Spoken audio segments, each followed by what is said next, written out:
Hi everyone.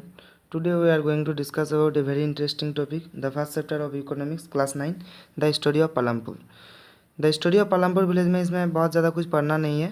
हम लोग देखते हैं बहुत इजी और बहुत आसान तरीके से इसमें क्या क्या पढ़ना है। इसमें पढ़ना है हम लोगों को factors of production, types of capital, multiple cropping, green revolution, जो मॉडर्न एग्रीकल्चर सिस्टम को रिप्रेजेंट करता है। तो सबसे पहले हम लोग देखते हैं फैक्टर ऑफ प्रोडक्शन के बारे में। फैक्टर ऑफ प्रोडक्शन में हम लोगों को पता है किसी भी चीज़ को प्रोडक्ट करने के लिए लैंड अवेलेबिलिटी होना चाहिए और फिजिकल कैपिटल होना चाहिए। तो फिजिकल कैपिटल के बारे में हम लोग ब्रीफली डिस्कस करेंगे। फिजिकल कैपिटल किसको बोलेंगे? किसी भी चीज़ आउटपुट या प्रोडक्ट या प्रोड्यूस करने के लिए जो चीज़ हम लोग वहाँ पर इनपुट करते हैं, उसी इनपुट मटेरियल को हम लोग क्या बोलेंगे? Physical capital. अब देखते हैं फिजिकल कैपिटल कितने टाइप का होता है। फिजिकल कैपिटल मेजरली 2 टाइप का होता है, एक वर्किंग कैपिटल होता है और एक फिक्स्ड कैपिटल होता है। आगे जाके हम लोग देखेंगे वर्किंग कैपिटल में क्या आता है और फिक्स्ड कैपिटल में क्या आता है। चलो अब देखते हैं working capital. Working capital raw material और मनी को रिप्रेजेंट करता है। मतलब जैसे पॉटर क्या कुछ चीज़ को बनाने के लिए रॉ मटेरियल के थ्रू क्ले यूज करता है, तो ये भी एक वर्किंग कैपिटल है। नेक्स्ट होता है ये फिक्स्ड कैपिटल। फिक्स्ड कैपिटल जो परमानेंटली या जो स्टेबल कंडीशन में यूज होता है, या स्टेबल कंडीशन में मतलब कुछ लॉन्ग पीरियड के लिए यूज होता है, उसको हम लोग फिक्स्ड कैपिटल बोलते हैं। अब देखते हैं ह्यूमन कैपिटल को। ये भी बहुत एक इम्पोर्टेंट कैपिटल है प्रोडक्शन सेक्टर में, जो क्योंकि ह्यूमन स्किल या नॉलेज के through new kinds of product origin होता है, इसीलिए skill and knowledge human capital के अंडर में आता है। नेक्स्ट आता है modern agriculture system. Modern agriculture system के अंदर आता है क्या? Multiple cropping. मल्टीपल मतलब क्या है? एक से ज़्यादा, नॉट मोनो। मल्टीपल मतलब एक से ज़्यादा। तो क्या होता है, एक पर्टिकुलर लैंड एरिया के अंदर जब एक पर्टिकुलर ईयर में different kinds of crop production करते हैं, उसको हम लोग मल्टीपल क्रॉपिंग सिस्टम बोलते हैं। चलिए अब बहुत आसान तरीके से ग्रीन रेवोल्यूशन को समझते हैं। एक्चुअली रेवोल्यूशन का मतलब क्या होता है? रेवोल्यूशन का मतलब ये होता है जो चेंजेस। तो ग्रीन रेवोल्यूशन का मतलब क्या हो गया? एग्रीकल्चर फील्ड में जो चेंजेस हुआ था। एग्रीकल्चर फील्ड में चेंज कब होगा और किस बेसिस पे होगा? एग्रीकल्चर फील्ड में चेंजेस मतलब क्रॉप प्रोडक्शन के ऊपर होगा। मतलब क्रॉप प्रोडक्शन जो अमाउंट में मिल रहा है हम लोगों को, उससे ज़्यादा अमाउंट में जब मिलेगा, तब उसको हम लोग क्या बोलेंगे? चेंजेस बोलेंगे, या तो कम अमाउंट में। लेकिन यहाँ पर रेवोल्यूशन हो रहा है, ग्रीन रेवोल्यूशन हो रहा है, मतलब ज़्यादा अमाउंट में क्रॉप प्रोडक्शन इंक्रीज हो गया था, इसी को हम लोग ग्रीन रेवोल्यूशन बोलते हैं। एक्चुअली ये जो प्रोडक्शन इंक्रीज हो गया था, ये प्रोडक्शन क्यों इंक्रीज हुआ था? प्रोडक्शन इसलिए इंक्रीज हुआ था क्योंकि वहाँ पर HYV ऑफ सीड्स, मतलब जो हाइब्रिड सीड्स को हम लोग बहुत ज़्यादा यूज किए थे। और क्या किए थे? केमिकल फर्टिलाइज़र को बहुत ज़्यादा यूज किया गया था। मॉडर्न इरिगेशन सिस्टम को बहुत ज़्यादा यूज किया गया था। ये सब देखिए, जो HYV of seeds, chemical fertiliser, irrigation system, सब क्या है? सब क्रॉप प्रोडक्शन इंक्रीज करने के लिए सब फेवर में है। इसका मेजर जो ऑब्जेक्टिव था, self sufficient of food grains production, green revolution का ही मेजर ऑब्जेक्टिव था। अब देखते हैं ग्रीन रेवोल्यूशन का इफेक्ट्स के बारे में। इसका किस टाइप का कॉन्सिक्वेंस या किस टाइप का इफेक्ट्स था इंडियन एग्रीकल्चर सिस्टम के ऊपर, इंडियन इकोनॉमिक के ऊपर। Majorly green revolution 2 types effect create किया था, एक पॉजिटिव और एक नेगेटिव। जो पीपल को फेवर में, जो पीपल के लिए हेल्पफुल था, वो पॉजिटिव था, और जो पीपल को डिस्ट्रॉयड कंडीशन में पहुंचा दिया था, वो नेगेटिव था।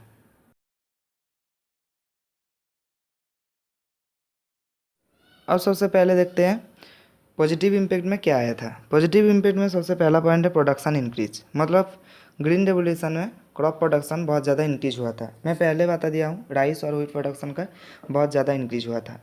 लेकिन ये प्रोडक्शन क्यों इंक्रीज हो गया था? इसलिए क्योंकि हाई यील्डिंग और वैरायटी जो सीड्स है, मतलब जो हाइब्रिड सीड्स है, उसको हम लोग बहुत ज़्यादा अमाउंट में यूज कर दिए थे।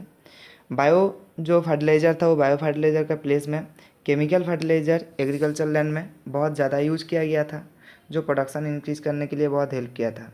सिर्फ ये नहीं, जिस रीजन में पानी का अवेलेबल नहीं है, उस रीजन में डिफरेंट गवर्नमेंट स्कीम के थ्रू इरिगेशन सिस्टम को डेवलपमेंट करने के लिए पानी अवेलेबल करवाया गया था, जिसके थ्रू फार्मर्स को हर टाइम, हर सीजन में उसको एग्रीकल्चर फील्ड में पानी अवेलेबल रहता था या पानी मिलता था, जिसलिए क्रॉप प्रोडक्शन क्या हुआ था, बहुत ज़्यादा इंक्रीज हुआ था। तो ये क्या हुआ था, different kind of seed, chemical fertiliser, irrigation system का डेवलपमेंट के लिए क्रॉप प्रोडक्शन बहुत ज़्यादा अमाउंट में इंक्रीज हो गया था। चलिए ग्रीन रेवोल्यूशन का सेकंड पॉइंट देखते हैं। पॉजिटिव इम्पैक्ट में क्या है, improvement the economic condition. Actually green revolution के थ्रू फार्मर का क्या हो गया था, क्रॉप प्रोडक्शन बहुत ज़्यादा अमाउंट में आ गया था। जैसे राइस एंड व्हीट प्रोडक्शन, जो नॉर्थ वेस्टर्न कंट्री में, जो नॉर्थ वेस्टर्न का जो स्टेट है, उस स्टेट में बहुत ज़्यादा इन लोगों के पास एक्स्ट्रा क्रॉप प्रोडक्शन हुआ था, क्योंकि क्रॉप प्रोडक्शन इंक्रीज हुआ था। ये हम लोग देखे हैं ग्रीन रेवोल्यूशन में। तो जैसे क्रॉप प्रोडक्शन बहुत ज़्यादा इंक्रीज हो गया, तो जो एक्स्ट्रा प्रोडक्ट है या जो सरप्लस प्रोडक्ट है एक फार्मर के लिए, वो फार्मर क्या कर दिया, उसको मार्केट में बेच दिया। जैसे जो एक्स्ट्रा प्रोडक्ट या सरप्लस प्रोडक्ट को जैसे वो लोग मार्केट में बेचे, तो उसके लिए बहुत ज़्यादा पैसा फार्मर के हाथ में आ गया। तो इसके थ्रू फार्मर का जो लिविंग ऑफ स्टैंडर्ड कंडीशन है, वो लिविंग ऑफ स्टैंडर्ड कंडीशन भी क्या हो गया, चेंज हो गया। मतलब इकोनॉमिक कंडीशन चेंज हो गया था, या गुड इकोनॉमिक कंडीशन ओरिजिन हुआ था क्रॉप प्रोडक्शन इंक्रीज होने के लिए। क्रॉप प्रोडक्शन इंक्रीज क्यों हुआ था, ग्रीन रेवोल्यूशन के लिए। चलिए नेक्स्ट है reduce the import of food. ये भी एक पॉजिटिव इम्पैक्ट में आता है। जैसे बिफोर ग्रीन रेवोल्यूशन पीरियड में, बिफोर 1960 कंट्री में बहुत कम अमाउंट में फूड ग्रेन्स प्रोडक्शन होता था। तो इसलिए हम लोगों को क्या करना पड़ता था, अलग कंट्री से फूड ग्रेन्स परचेस करके लाना पड़ता था। लेकिन 1960 के बाद फूड ग्रेन्स का प्रोडक्शन बहुत ज़्यादा अमाउंट में इंक्रीज हो गया था, मतलब सरप्लस प्रोडक्शन होने लगा था।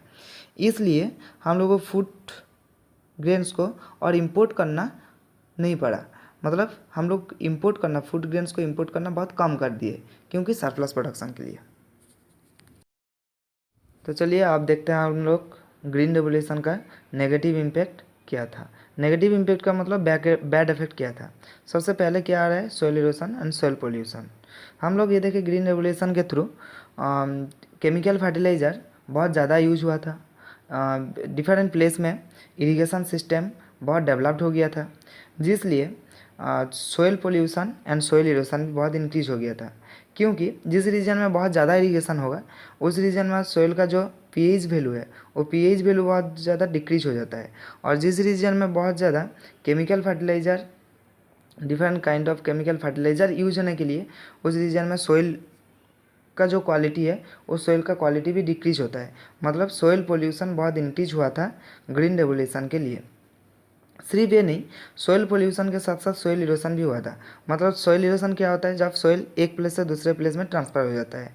जैसे सॉइल का कॉन्स्टेंसी पावर जो होता है, वो बहुत लूज या कम हो गया था, डिक्रीज हुआ था। इसलिए सॉइल एक प्लेस से दूसरे प्लेस इजीली ट्रांसफ़र हो जाता था। मतलब सॉइल इरोशन भी इंक्रीज हुआ था ग्रीन रेवोल्यूशन के लिए। नेक्स्ट पॉइंट जो है नेगेटिव इम्पैक्ट का, वो है loss of life. Actually green revolution के through large farmer and small farmer के बीच में एक कंपटीशन ओरिजिन हुआ था। क्योंकि लार्ज फार्मर क्या किया था, जो मॉडर्न एग्रीकल्चर सिस्टम उसको एक्सेप्ट कर पाया था, और एक्सेप्ट करके प्रोडक्शन बहुत ज़्यादा इंक्रीज कर लिया था। उसके कंपेयर में जो स्मॉल साइज ऑफ फार्मर थे, वो लोग इतना ज़्यादा प्रोडक्ट प्रोड्यूस नहीं कर पाते थे, और जो प्रोडक्ट प्रोड्यूस करते थे वो लोग, वो प्रोडक्ट का क्वालिटी भी इतना अच्छा नहीं था। जिसलिए कंपटीशन में स्मॉल फार्मर हर टाइम पीछे आ जाता था, और लार्ज फार्मर को ज़्यादा प्रॉफिट मिलता था।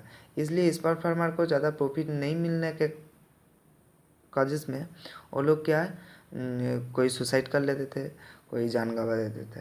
मतलब ये loss of life.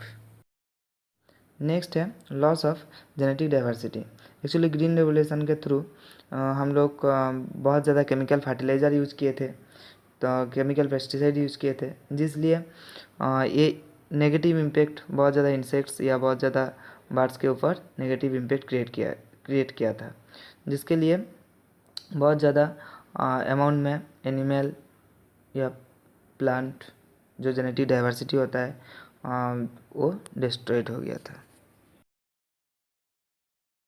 Thanks for watching this video.